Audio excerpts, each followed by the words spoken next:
the meeting. There's just one thing I wanted to cover. Then I'm going to hand it over to Mark Church, and then we'll, as usual, open it up to Q&A. In the past, we're all aware that the RTO companies required that we no longer add delivery fees and/or anchors to the RTO contracts. Can't add those. So before, you would complete the RTO order, and then you'd have to click on a couple buttons and continue through the extra miscellaneous order. We've automated that process now. When you're going through the order process and you select RTO and there's delivery fees or anchors added to that order, you will see an alert notifying you that this needs to be paid by the customer outside of the RTO contract. So if it's a delivery fee of $100, for example, and anchors of $195, well, then the customer needs to pay for that with cash outside of the RTO contract. So if delivery fees or anchors are added to the order and you select RTO as a payment option, you will see that alert as a friendly reminder. When you get to the documents page, the final page, the receipt page where you can email the documents to the customer, that final page there, there'll be two windows. One will be for the extra miscellaneous. One will be for that off-lot to build order.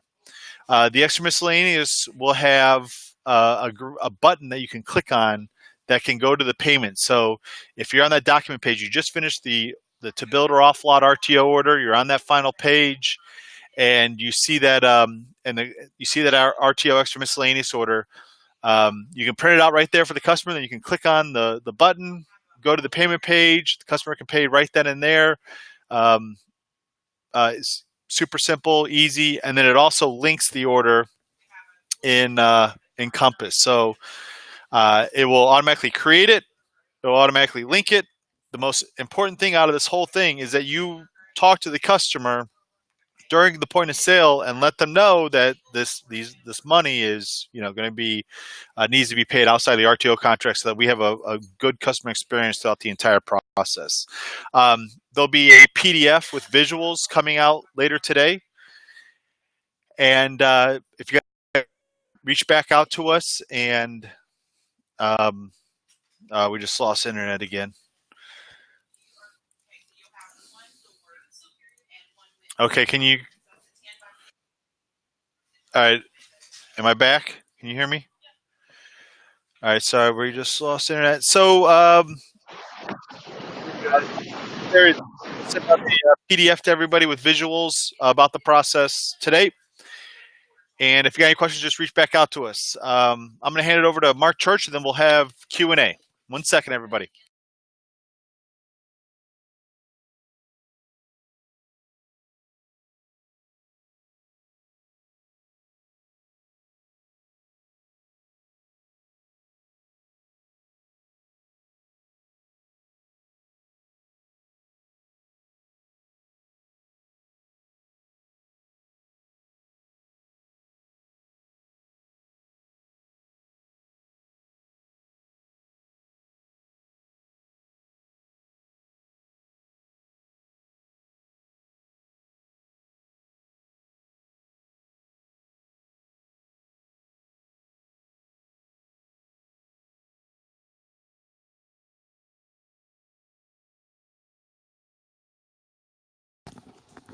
Tell me when you're ready. Mom.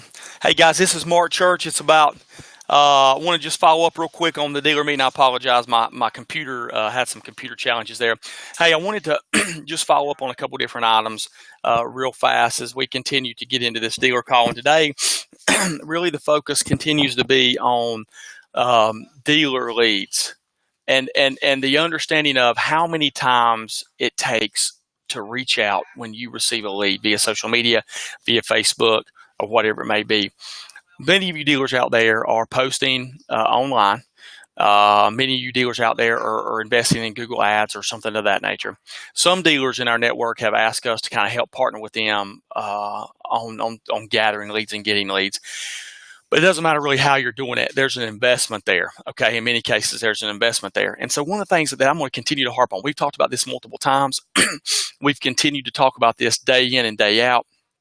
And that is the understanding of how many times it takes to reach out to a customer and close the sale.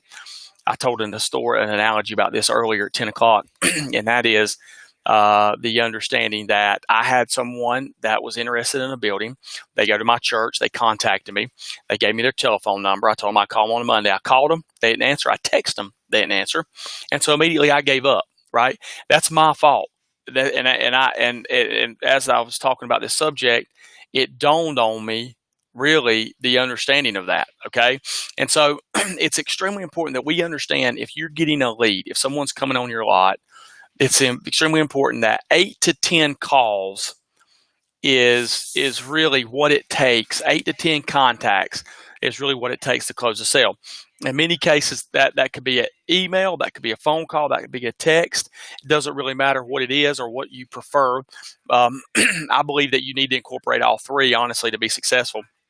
But it's very important that 8 to 10 contacts is usually what it takes. Now, there's a couple things this does. First off, 8 to 10 contacts does two things. First off, you're continuing to reach out to the customer. You're continuing to keep your buildings, your product in the forefront of their mind.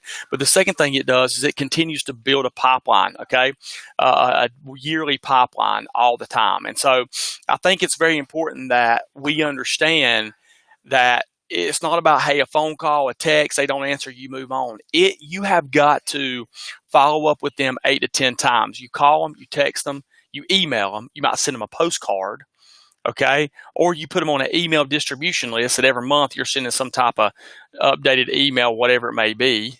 And so, I think that it's very important that you're incorporating all of these into those 8 to 10 points of contact. I've got some dealers that say they send them a postcard. I got some dealers that say that they really focus on the email distribution. I got some dealers that say they focus on text, whatever it may be. It's very important that 8 to 10 points of contact is where you are when it comes to reaching back out to these customers that come on your lot or that come in through social media. This builds a pipeline. You cannot depend on making sales for that day and being successful. Okay, you can't do that. You have to build a pipeline weekly, monthly, yearly.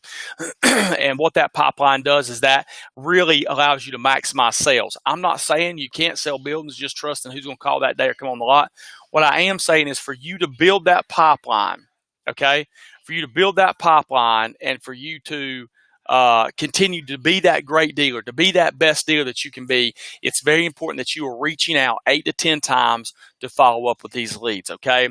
So on that note, super excited about some things we're coming down the pipe. New York, we have a dealer call planned on Friday to review the dealer agreement. Indiana, we're putting that, going to be putting some dates out there this afternoon concerning the dealer day we're going to be trying to have very soon also. So super excited about some things coming down the pipe. Super excited about 2020. It's very important that you understand winter's coming, to be preparing for that, get your leads out there, be posting, looking for a big sales week and a big sales weekend. So on that note, I'm going to turn it over to any questions we may have and go from there. So D, go ahead and open it up to questions.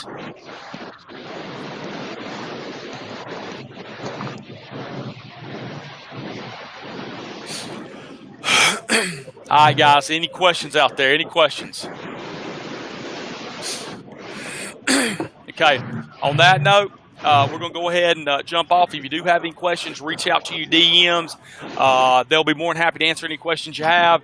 And, guys, continue the great work. Continue to get your post out there and keep selling. See you next week.